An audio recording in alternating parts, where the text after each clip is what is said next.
Thank you so much for listening to one of my interviews. If you like what you hear, please like, subscribe, and also turn on the bell notifications so they can hear more of these interviews. Thank you. How are you? Are you okay? I'm well, thank you. Have you had a busy morning of interviews, or am I the first? Or First, be gentle. Okay. Easy questions for me, please. Yeah, of course. So is this going to be your final tour then? 100%. Okay. 100%. People seem suspicious. Because I think so many entertainers in the past and currently are, on their fourth or fifth farewell tour. No, Yeah. This is. I try to be a man of my word, and this is going to be my last tour. Is that because of you want to concentrate on being a cartoonist? Then is that? Not so much. That's the rumor that's out there. I don't know how. I started wanting. The plan A was to be a cartoonist. Okay. And so plan A didn't pan out, so I became a stand-up comedian. I might dabble in cartooning, but the focus is going to shift more or less completely to acting. Okay. And voiceover work, and also writing. I've got a couple of ideas for screenplays and stuff like that, just to see what comes of it, just to challenge myself in that sense. Yeah, I mean, I was going to say, you've obviously dabbled in TV in the past, Yes. but I always thought, I presumed you'd done a lot more, but obviously that will hopefully change then, I guess. Yeah, and dramatic acting, like a lot of the stuff I've done in the past has been comedic, because I'm a comedian, so Yeah. people see me as that. So I wanted to have a separation between a stand-up comedian or comedian and an actor, because I think a lot of casting directors will think, oh, he's a comedian, so probably wouldn't be right for the dramatic part, but I want to do all that kind of stuff. And this tour will, the last date is December 7th at the Hammersmith Apollo, and that will effectively be 30 years, almost to the day of me starting stand-up comedy. I think that's a good old run. That's amazing, actually. Was it timed to perfection then? 30 years, Exactly. Yeah. And I've purposely done. And ironically, Hammersmith, the Hammersmith Apollo, Hammersmith is the name of my cartoon that I did 30 years ago when I was trying to become a cartoonist. It was a single panel, just like The Far Side with Gary Larson. Yeah. My single frame, single panel cartoon was called Hammersmith. It's almost dovetailed nicely. Oh, that's amazing. That's interesting. So if I could just talk about obviously the routine you do on the comedy routine. I mean, it must be so difficult because obviously with the one-liners and the short gags, or if the gags, the short-liners, the one-liners, sorry, it must be so hard for you to get the timing right. And obviously, I know it may sound silly, but it must be so hard.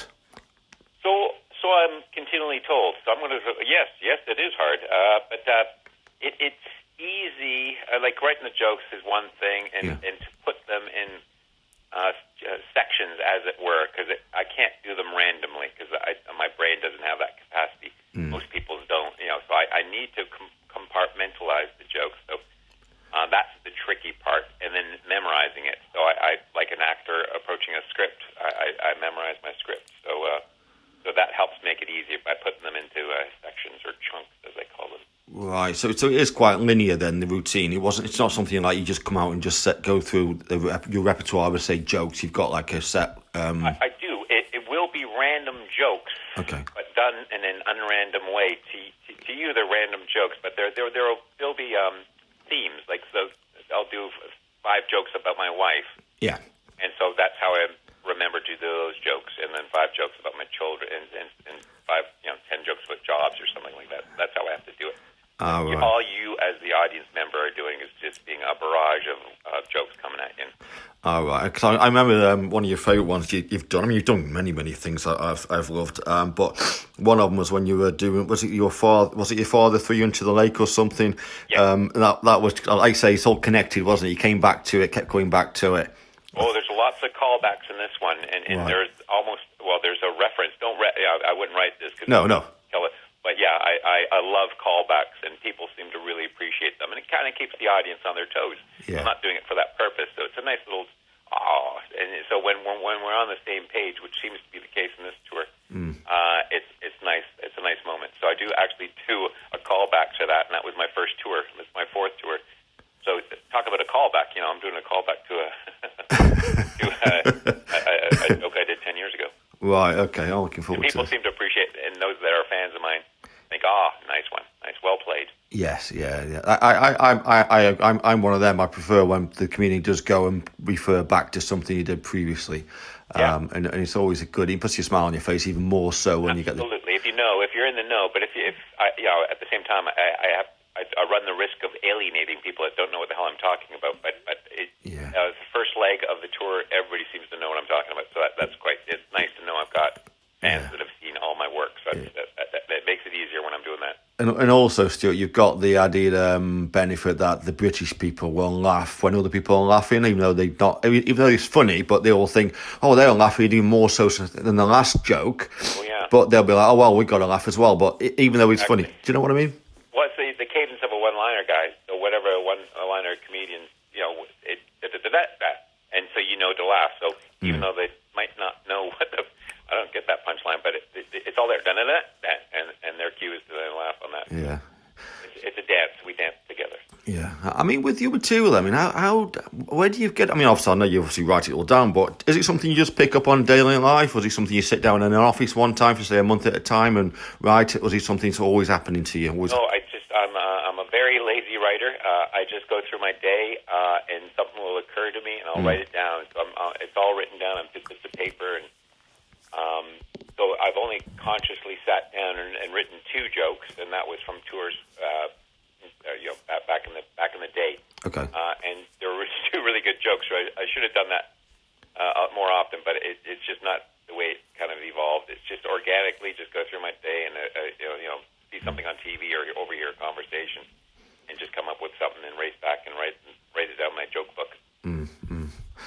Do you find the British audience much more open, I guess, to some of the things you say, the comedy routine, or than American and Canadian audiences? I don't know if they're more open to it. My sense of humor translates better over here. British audiences, as I describe them, they'll connect the dots. Whereas I think in North America, Canada, America, you have to really spell it, the punchline. Yeah. Whereas here you can come in with a dry, there might not even be a punchline, just a look, raise of an eyebrow or something like that. Yeah. But you guys connect the dots, which just makes it so much easier when I'm doing jokes that need to be connected. Yeah, and do you, with, I'd say you obviously say you're doing a tour in America or performing in America, do you obviously leave out some of the jokes you would say to us, or would you just use it universally? It's pretty universal. I don't tour in America. I've done a couple of TV shows. Oh, right, okay. A couple of highlights of my career, but yeah, it's more or less I take the act all around with whatever jokes I'm doing currently. I travel with them, and it seems to be universal. There might be a reference or word and you'll sense afterwards that, well, they didn't quite get that one because I might have used the wrong word or something. That's on me. But by and large, my act travels well.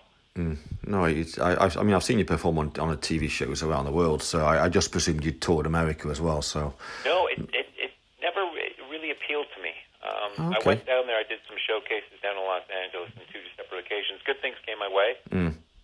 But it just never really appealed to me. I would love to have gotten on a sitcom or something like that early days, but the way my comedy career has kind of unfolded, I couldn't have written it better, quite honestly. And coming over here just seemed like a no-brainer.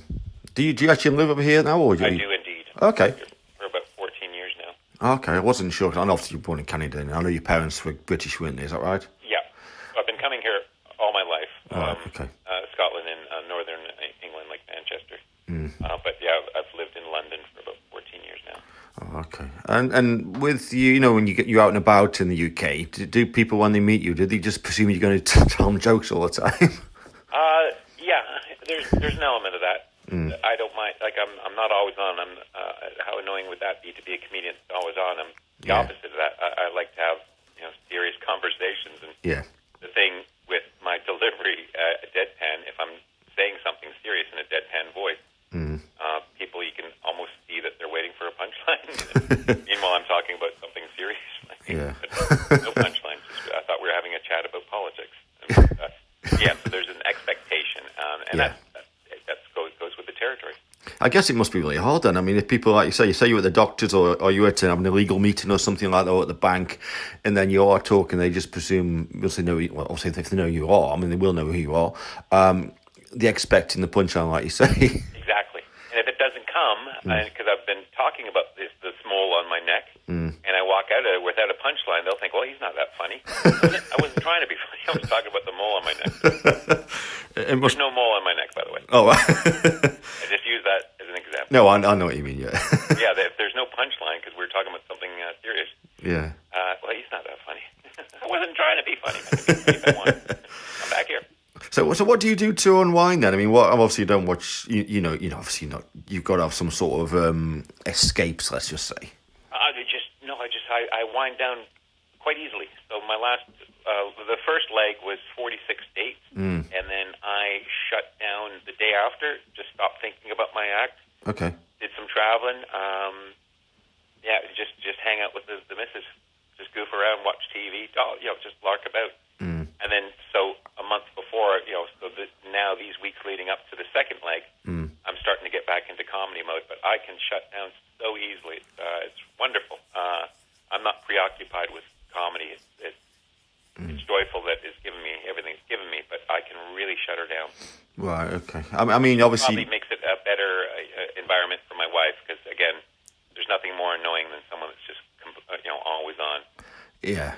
Like Robin Williams would be an example of someone who I just, he's anytime I saw him on a chat show, he was just manic. He was just always on, and I think he was kind of like that off stage and that. Yeah, and I guess that's why it went to his, why. Well, anyway, yeah. Yeah, well, all went pear shaped, but the mental health issues kind of creeped into it. But just to always be on, that would be highly annoying. It'd be quite draining, wouldn't it? I think so, emotionally, yeah, physically, just okay, enough already.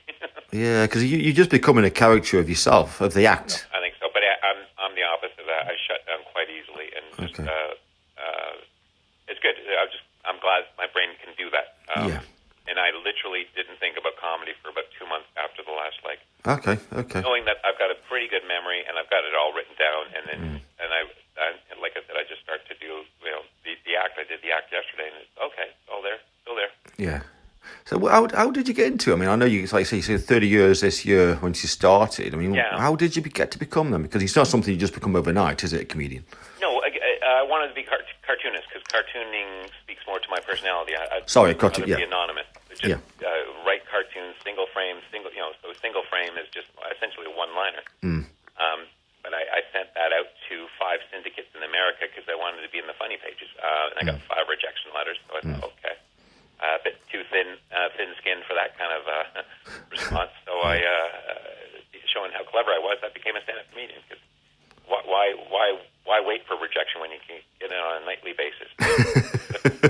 And so the first night was absolutely incredible. I've never felt such a sense of accomplishment. I know a lot of comedians, first night's a bit horrible, and it takes them maybe a while to go back to it. But my first night, I was jubilant. I haven't looked back. And do you remember that first routine? Not overly. Okay. I'm very much scripted.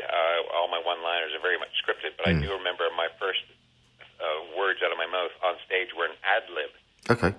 Which I don't tend to ad-lib now because I get kind of lock and load and just get on with it. So it was an ad-lib, but I can't recall anybody ever being funnier in my mind's eye, and that my memory serves me well in that sense. But we could have taped it. I'm glad we didn't because that would have tarnished the memory I have of it. Okay. Everything I said that night was gold, and I like it. I want to leave it that way, but it was a great sense of accomplishment. And what sort of venue was that at? It was at a comedy chain in Canada called Yuck Yucks. Okay. And so my lovely girlfriend at the time, signed me up for an amateur night in Niagara Falls. Oh, okay. Which is about an hour drive from Toronto, and that was purposefully done. So if it went horribly wrong, I could go back to Toronto and live a normal life. Right. Okay. With no shame. And as it turns out, it went great. So my next time I did an amateur night in Hamilton, which is half the distance from Niagara Falls to Toronto. Yeah. A mindset that if it goes horribly wrong, I can live a normal life in Toronto, and that went well. Right. My third time was in Toronto, and again, haven't looked back. Oh no, I'm glad. I've glad it was a success for you as well. So also, my mum and dad lived in Calgary one time back in the '60s before I was born. So I've always envied them. Envied not being brought up in Canada, but I know it's a vast country, isn't it? So love it. Yeah, it's huge. Yeah, but no, I'll thank you for your time. I know I've only got like the 15 minutes. I don't want to Yeah. take the piss and just keep going over and talking. I could talk to you all day, but I guess you've got other people to call you in a second anyway. Exactly. But thank you, Carl. I really appreciate it. Thanks for helping spread the word. Yeah, I hope the questions weren't too No, they're hard. perfect. Thank you. Set me up nicely. And I'll come and see you in Cardiff as well. Oh, wonderful. Thank you, Carl. Have a great day, buddy. All right, mate. Thanks, mate. Thank you. Bye-bye. Bye.